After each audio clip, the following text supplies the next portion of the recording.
Hello viewers, welcome to ICSC Board Class 10 Chemistry episode 2.5 and we are with chapter Chemical Bondings, Ionic Compounds and Covalent Compounds. So far we have seen about ionic compounds, their conditions, their requirements, their formation, as well as the strength of ionic compounds, or we can say strength of ionic bonds. We have also seen about oxidation and reduction definitions along with oxidizing agents and reducing agents with examples. We have seen the examples of ionic compounds. We have seen the properties of ionic compounds. In the previous episode, we have seen about the introduction to covalent compounds. We have seen the polar and non-polar covalent compounds. But in this episode, we are going to talk about the formation of covalent compounds with examples. So let us move on to our topic. So here we are going to talk about the formation of covalent compounds, and here two are there, that is non-polar covalent compounds, another one is polar covalent compounds. In non-polar covalent compounds we are having carbon combining with hydrogen to form methane, and we are having carbon combining with chlorine to form carbon tetrachloride. While here, so let me make it little bit darker, bold. Okay, and here polar covalent compound we are going to talk about hydrochloric acid, or you can say hydrochloride, HCl. So let us move on to the formation of non-polar covalent compound methane. But before we go, I'm going to write the periodic table from hydrogen to chlorine. So hydrogen, then we are having here helium, we are having lithium, beryllium, boron, carbon, nitrogen, oxygen, fluorine and neon. Just below fluorine we are having chlorine, and here we are having argon. Okay, so we are going to talk about the combination of carbon and hydrogen and carbon and chlorine. So carbon and hydrogen combines together to form methane,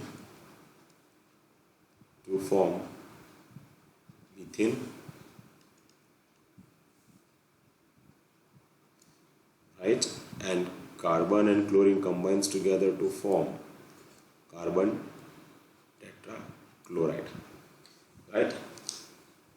I will tell you why I have mentioned this one, to just make it easy for you to understand why they are able to make non-polar covalent compounds. Because see, methane and carbon tetrachloride are the examples of non-polar covalent compounds. Understood? That will come to that one later.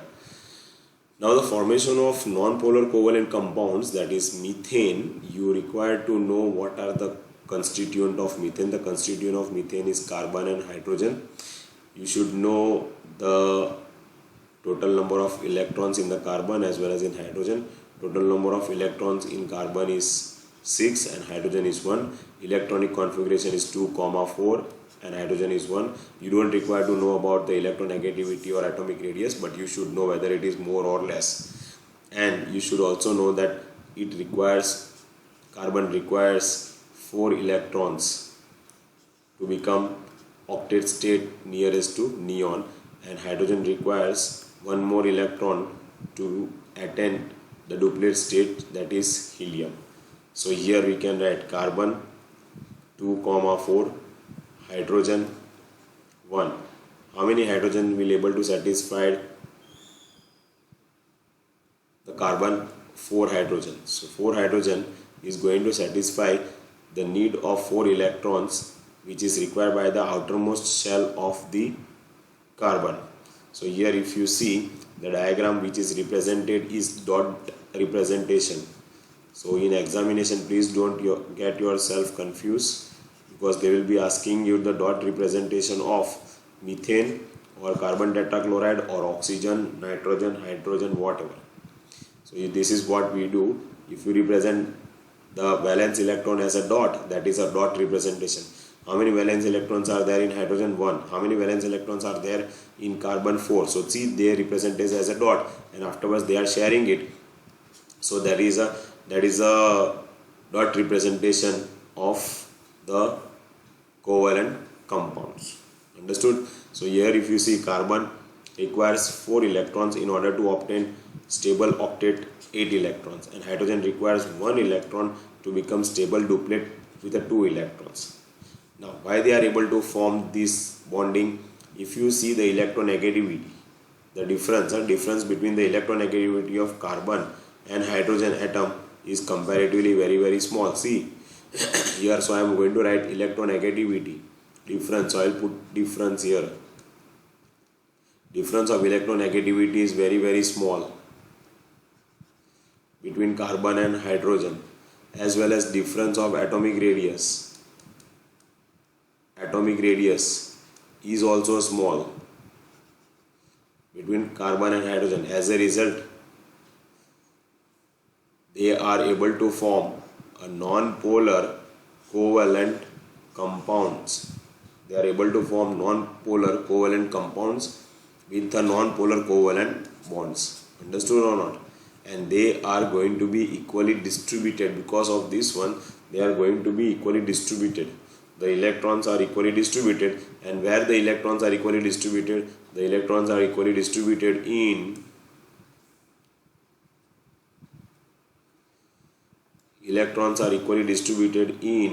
non-polar covalent compounds. Understood? Let us move on to the next point. One atom of carbon shares 4 electrons, one with each of the 4 atoms of hydrogen to form molecule of methane. The shared pair of electrons are equally distributed between carbon and hydrogen, and this gives rise to a non-polar covalent compound. Understood? The same thing is there with the carbon tetrachloride. So carbon tetrachloride also you are going to write down the same thing. If you see here, what I have mentioned here, carbon and chlorine combines together to form carbon tetrachloride. That means carbon is having how many electrons in its valence shell? 4 electrons. How many electrons it requires? 4 electrons in order to attain the octet state to the noble gas neon. While chlorine is having how many electrons in this valence shell? Chlorine is having 2, 8, 7. That means it requires 1 electron. It is how many electrons are there in valence shell? 7 electrons. It requires how many electrons? 1 electrons. So carbon is in need of how many electrons? 4 electrons. So 4 chlorine can satisfy the need of 4 electrons in the carbon. And if you see, the electronegativity between carbon and chlorine is less, is small. So electronegativity between carbon and chlorine is small. Atomic radius between carbon and chlorine is small. As a result, they are able to distribute the sharing of electrons equally in order to form non-polar covalent compounds. Understood, or you can say non-polar covalent bonds. So this is what it is. So carbon which is reacting with hydrogen and carbon which is reacting with chlorine is exactly lying in the center. So the distance from hydrogen to carbon and from carbon to chlorine, the electronegativity differences are going to remain small, as well as atomic radius. Difference of atomic radius between carbon and chlorine and carbon and hydrogen is also going to remain small, which is going to help in the formation of equally distributed electrons for non-polar covalent bonds. I hope you understood this one. Now check it out, the polar covalent bond. If you check it out, the polar covalent bond, the polar covalent bond is formed between hydrogen and chlorine. So hydrogen and chlorine both are very far from each other. So hydrogen atomic radius, chlorine atomic radius. So difference of the atomic radius is very big, is very high. The difference is very more. The difference between the atomic radius of hydrogen and chlorine is very high, as well as the electronegativity. So I am writing here atomic radius, and electronegativity is also very high. Whose electronegativity? Chlorine has high electronegativity because of the difference of atomic radius is very high, or you can say chlorine has very less atomic radius. It can accept the electron very soon than that of hydrogen. So here hydrogen, which is having one electron in the outermost orbit, and this chlorine which is having 7 electrons in the outermost orbit, which is going to drag the hydrogen towards itself. As a result, hydrogen seems to lose one electron. When it loses one electron, hydrogen becomes polarized as delta positive, and this which is gaining one electron will become polarized as delta negative. So they became polarized. As a result, it forms polar covalent bond, or you can say polar covalent compounds, because of the formation of delta positive and delta negative ions. Understood? Actually they are not ions, but they are just seeming to be like an ions. They are behaving like an ions, as electron from the H is dragged, is been pulled towards chlorine because of the high number of electrons and high number of protons.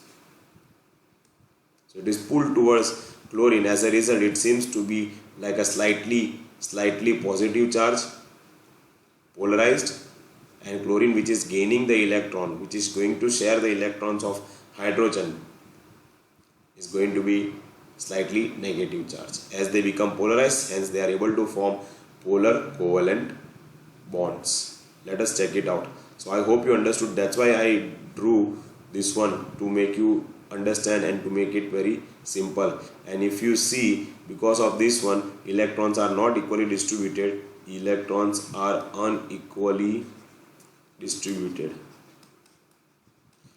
So in a polar covalent compound or a polar covalent bond, there is an unequal distribution of electrons. Understood? Okay. And these forces are strong. These delta forces are strong. These are known as hydrogen bonds. So hydrogen bonds are strong bonds compared to the bonds that are formed in non-polar covalent compounds, that is van der Waals force.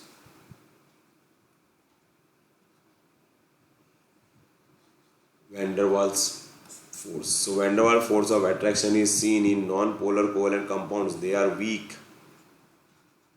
compared to the hydrogen bonds of polar covalent compounds. Understood? So let us move on to the theory part. So here, if you see, you should know the combining atoms for the HCl. So it is hydrogen and chlorine. Configuration you must know, as well as you don't require to know the electronegativity and atomic radius, but at least you should know which will be the nearest one when the chlorine and hydrogen is going to become atom. Which one is the nearest noble gas or the inert gas when chlorine and hydrogen becomes stable. So here again dot representation.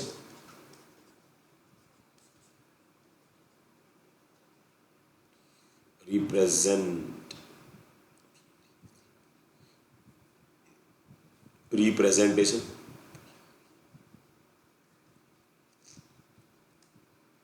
So representation of HCl. So here 1 electron outermost, 7 electron outermost of the valence cell of chlorine, they are sharing. It becomes delta plus and delta minus. So that's why it's a polar covalent molecule. Same sort of a thing. You see the electronegativities between chlorine and hydrogen is comparatively large. So it is very high. Difference of atomic radius is also large, right? So electronegativity is also large, and the atomic radius difference is also large. So above conditions are formation for the polar covalent bond. One atom of chlorine shares one pair of electrons with the hydrogen to form hydrogen chloride. Here further, the chlorine atom being more electronegative, that what I told, that chlorine possesses what, 17 electrons, and it is more electronegative. So it will try to pull the electron of hydrogen towards itself. As a result, it is going to become more electron concentrated near itself. Talking about what? Talking about chlorine. When it pulls, it becomes more electron. So it becomes slightly delta negative. When this seems to be losing electrons, so it becomes delta positive. So hydrogen becomes slightly delta positive and chlorine becomes slightly delta negative. In such situations, the covalent bond so formed is said to be what? Polarized. So that becomes a polarized. So delta plus, delta minus. It becomes what? Polarized. Such compounds that are formed in this manner are known as polar covalent molecules. Example, HCl, HBr, which has two centers of the charge, and they are commonly called dipole, and the molecule itself is considered to be what? Dipolar. Other examples are what? Water and ammonia. These are the other examples. This is 1 mark question. I hope you understood. Let us move on to the next part. Now this is an example of ammonia and this is an example of water. So you should know the structural diagram, or you can say the electron dot diagram. So this is electron dot diagram, this is geometric diagram or structural diagram. Let us move on to the next part of the topic. So force acting in the covalent molecules. So here if I write covalent molecules, so let me go little bit top. Okay, here covalent molecules. So here we write covalent molecules. So in covalent molecules there are two forces acting. Number one, van der Waals forces, and number two, force between hydrogen bonds, or you can say force formed due to hydrogen bonds. Right? Now if you see, van der Waals force is seen where? It is seen in non-polar covalent compounds. And hydrogen bond is seen where? It is seen in polar covalent compounds. So here these both the bonds that which are formed in van der Waals forces as well as hydrogen bonds compared to ionic bond,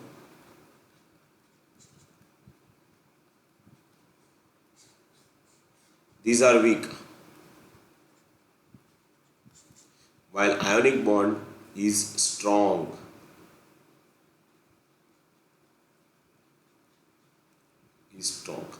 Ionic bonds are strong because they are formed due to what? They are formed due to transfer of electrons, which is going to cause electrostatic force, right?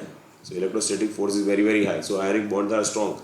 Here there is no transfer of electrons. It is just a sharing of electrons. So the bonds that are formed in the covalent molecules are weak. Which are they?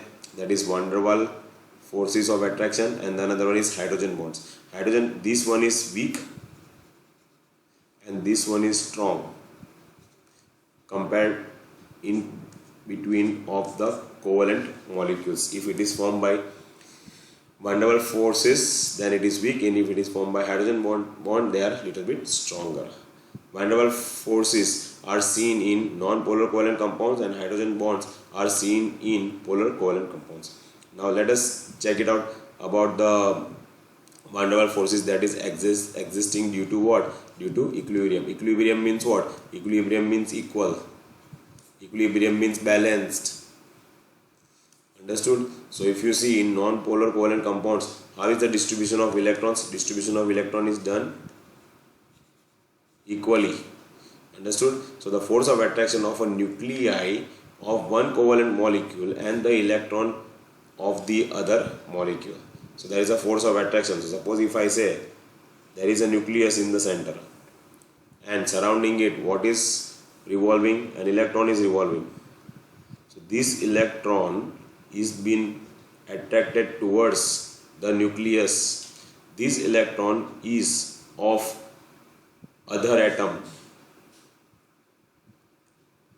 or you can say there is another atom which is also having electrons. So these electrons is attracted by this one, this electron is attracted by this one. As a result, they are going to form the bonding. The sharing of electrons are going to be shared. This electron is attracted by this one, this electron is attracted by this one. So they are going to share the electrons in order to attain the octet state. But there is one more thing in this one, is that the proton which are present here and the protons which are present here, as well as the electrons and the electrons, they are going to repel. As a result, it is going to distribute the equal electrons equally, as well as they are going to distribute the electrons equally for sharing. Understood? So that's what the non-polar covalent compounds, the electrons are equally distributed because of these two, number 1 and number 2, repulsion. Understood? Let us move on to the next one, that is hydrogen bonds. Hydrogen bonds in a polar covalent compounds, the hydrogen bonds are comparatively stronger than the van der Waals forces. So here I have already mentioned the hydrogen bonds are in a polar covalent compounds are what? Are strong. It is believed that these forces are produced by the electrostatic force of attraction between the positive pole of one polar molecule and the negative pole of the another polar molecule. Understood? So here water, here example is given is of water, HOH, right? This H is going to be slightly delta positive, this is going to be delta negative, and this is going to be delta positive. This one hydrogen, they are going to form a bond between the other molecule. Got it?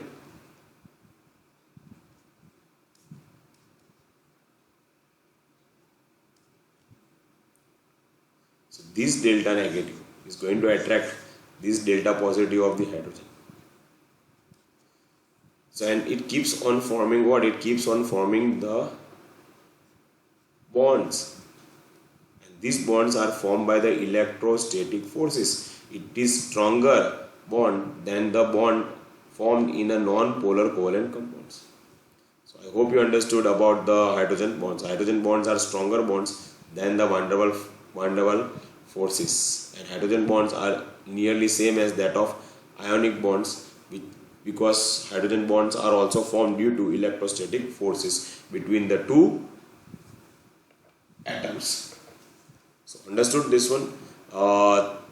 Thank you guys, thank you very much. I hope you understood about the van der Waals forces and hydrogen bonds which are existing in the polar covalent compounds as well as in a non-polar covalent compounds. Polar covalent compounds, that is HCl, the distribution is not equally done, the distribution is not proper. The distribution that is been seen in a polar one is unequal. So here we can say it is unequal distribution. Which one? In polar covalent compounds or polar covalent bonds, while in non-polar covalent, you can see the electrons are distributed equally. So I hope you understood about these concepts as well as about the formation of covalent bonds. Thanks guys, thanks very much. If you have any doubt or any sort of a questions, please let me know. I will try to clear your doubts, but please watch this video before asking any doubts related to the topic, so you will be able to understand better. Thanks very much guys once again, and I'll see you in the next episode.